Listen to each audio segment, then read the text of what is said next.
In this video, I'm going to share some of the best day trips you can take when you're staying in Victoria. Some of these places you can visit more than one in a day. Some of them are just 35-40 minutes away. I think the longest one is just over 2 hours, so quite easy, and it's certainly something we did. We actually did 3 of these events in one day, so something to consider if you're staying in Victoria and you just want to explore the surrounding area. In this video, I'll also include information such as how to get there, ticket prices, and also relevant websites that you can click in the description below for more information.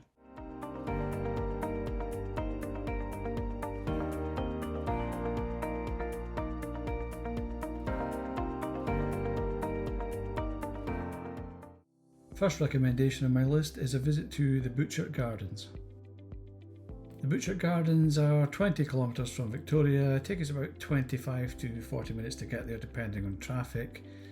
This is a very popular destination, obviously it's very close to Victoria. Lots of options for getting from Victoria to Butchart Gardens. We just drove, we had a car. Here there's a huge parking lot. There's also parking areas if you're driving an RV. You can also arrange a bus trip, which is like a combined sightseeing tour and a trip to Butchart Gardens. I will include all the information in the description below. As far as facilities, they have a lovely cafe, they have a gift shop, they have more than one restaurant. So in terms of food and drink, lots of good options at Butchart Gardens. And of course, the main event is the actual gardens themselves. Butchart Gardens is a very good place for just taking your time just to relax if you're on a busy sort of vacation. Enjoy. Here we can see the rose garden, there's various fountains and statues. A particular favourite of ours was the Japanese themed garden, which was really impressive.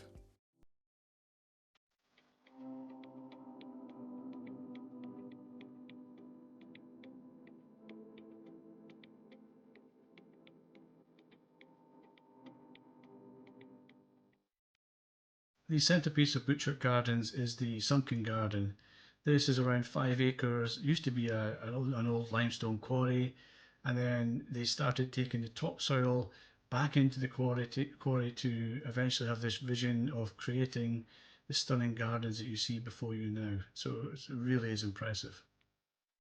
Ticket prices range from $35 in the winter to $43 in the summer.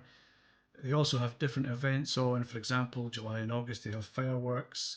Other times they also have outdoor concerts. So please click the link below, find out what's on when you're going to visit.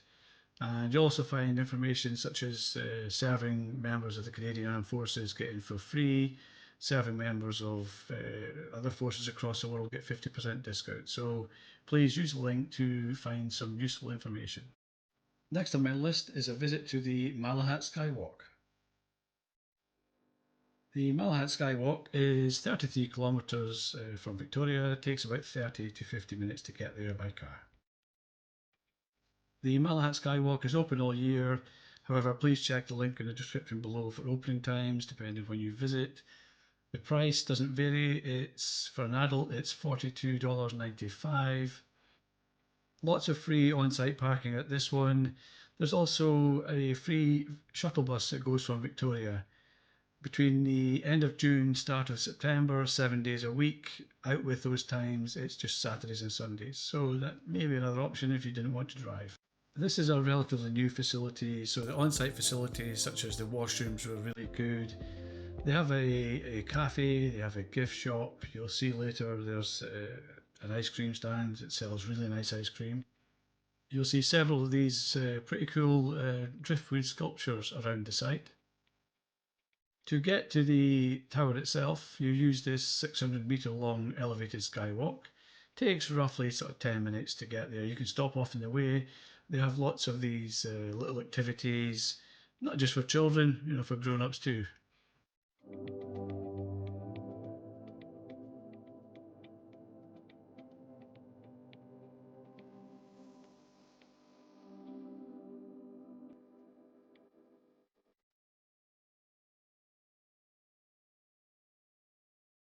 On the way you may also spot some more wooden sculptures perched in the tree here.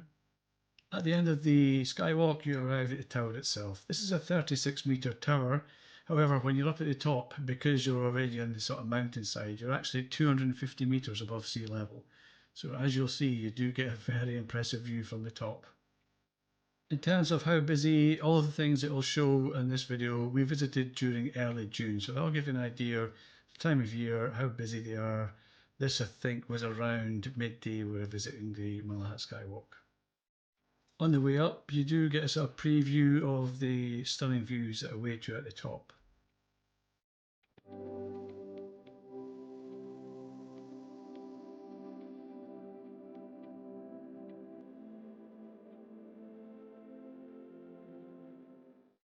You also catch a glimpse of an alternative way to get down, and certainly a quicker way to descend the tower.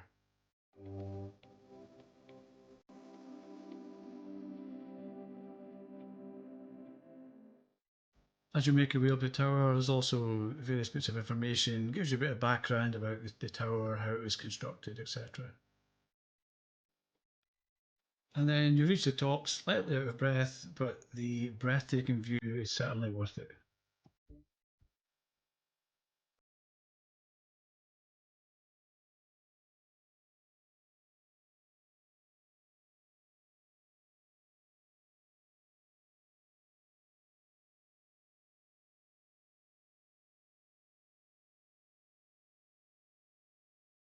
All around the tower on the rails at the top, depending where you're looking, there's information like this. So it just gives you, information of what you're looking at. Quick note on the slide, there's a height and age restriction in terms of using this.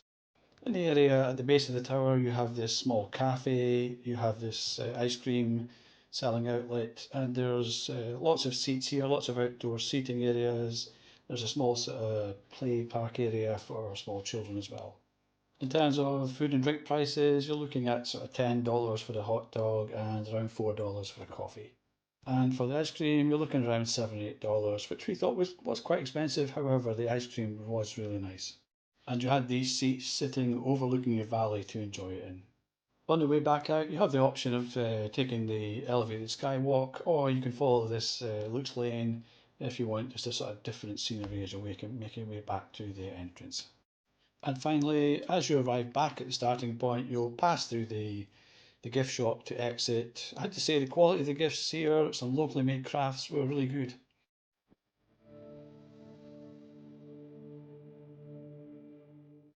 Next is a visit to the Kinsol Trestle.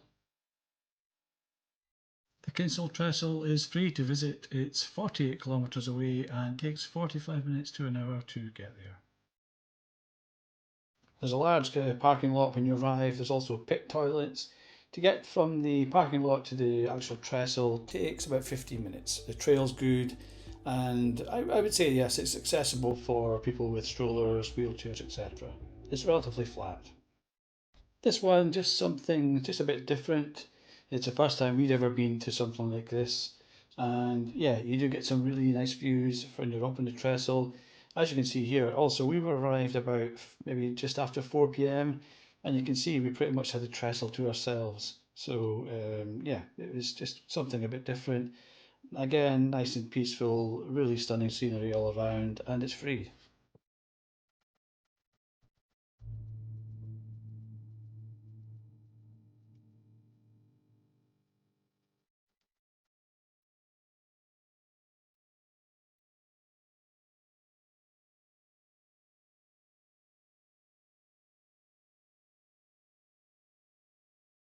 Next recommendation is a visit to the town of Chemainus.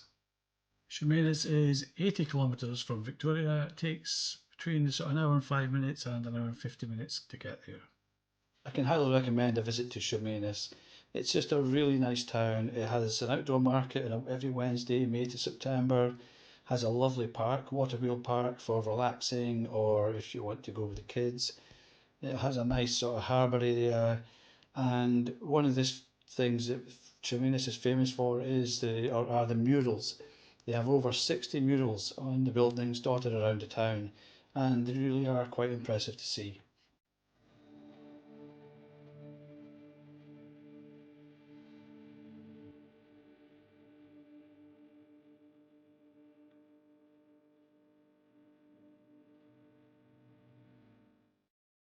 Lots of nice shops.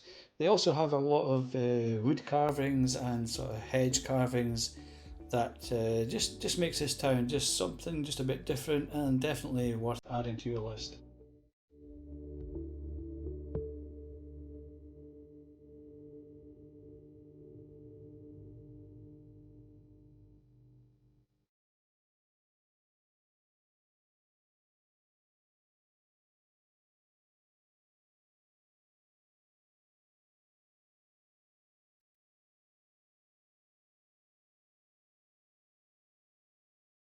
Next we have a visit to Sheringham Point Lighthouse. This lighthouse is 59 kilometres from Victoria. It takes about an hour to 1 hour 25 to get there. This lighthouse dates back to 1912, and again, just something a wee bit different, something just good for a sort of morning, and just to walk down, have a look around the lighthouse. You get some nice views.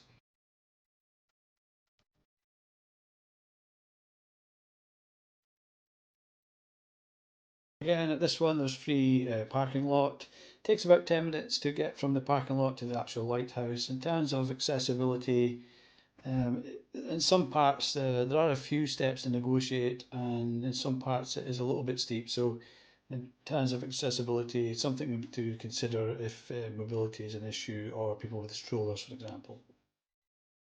Once you're at the base of the lighthouse, you can go right around, and there's sort of platforms you can get the views here, and yeah, it's just really nice. Obviously, the weather was kind.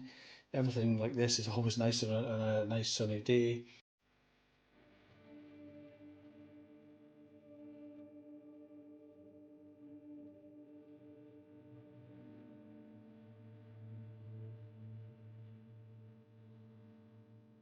And the final recommendation is a visit to Botanical Beach. This one is the furthest away, 114 kilometres and 2 hours to 2 hours 20 to get there. However, you would pass Sheringham Point Lighthouse on the way there from Victoria, so you could combine both and just make a day trip of it. There are some stunning beaches on Vancouver Island. This one is just a little bit different. You'll see the reason why just in a minute. Large parking lot here, however, I think it is quite a popular spot, and even quite early when we arrived, there's quite a few cars ahead of us, so try and get here relatively early if you can, especially if you're arriving sort of peak season in the summer. Also for this one, the trail down to the sort of beach and the beach itself, I'd recommend some sort of walking shoes or some sort of decent footwear. It is a bit of a hike down to the beach, but it is worth it. It's probably around 20-25 minutes, but it's certainly worth it when you arrive at the beach itself. One thing here, the main thing you're going to be seeing are the rock pools, and so I will include a link in the description below. Check, there's different sites you can check for low tide. You need to visit this beach during low tide. Some people have linked the surface of this beach to the moon's surface, and I guess you can see why. Definitely one of the most unusual beaches that we've ever visited, and we would highly recommend adding this to your list. I do hope you've enjoyed this video, found the information useful. If you have, please consider hitting a thumbs up and also subscribe to my channel. I really would appreciate it.